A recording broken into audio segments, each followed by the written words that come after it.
but I do wish it had been a little easier to control at times.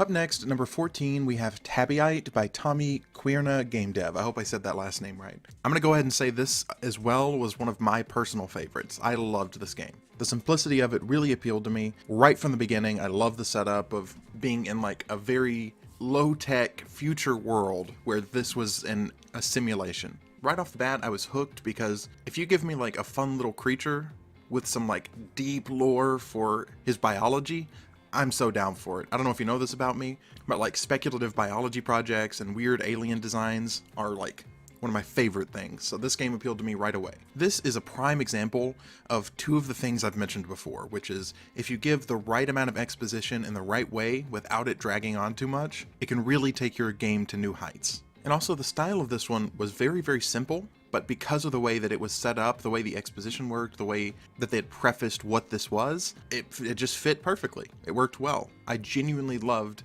how the little Tabbyite moved. I felt really connected to it. Maybe I'm a weirdo because I really love just little cute creatures, but I thought it was a cool design.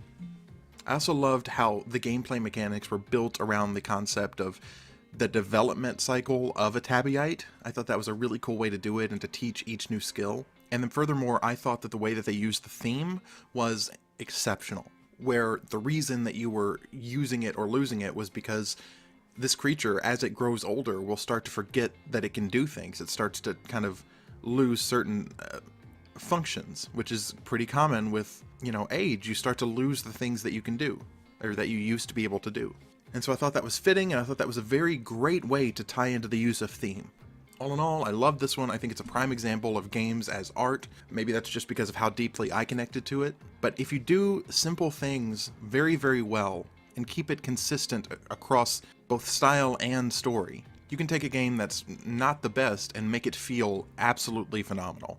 I think if this game had just been the gameplay sections without the exposition around it to know what this thing is and what each new level kind of represented, I would not have enjoyed this game nearly as much. It was only because of the context that was given that I connected with it both in terms of story and style. And it made passable gameplay feel really, really fun and impactful.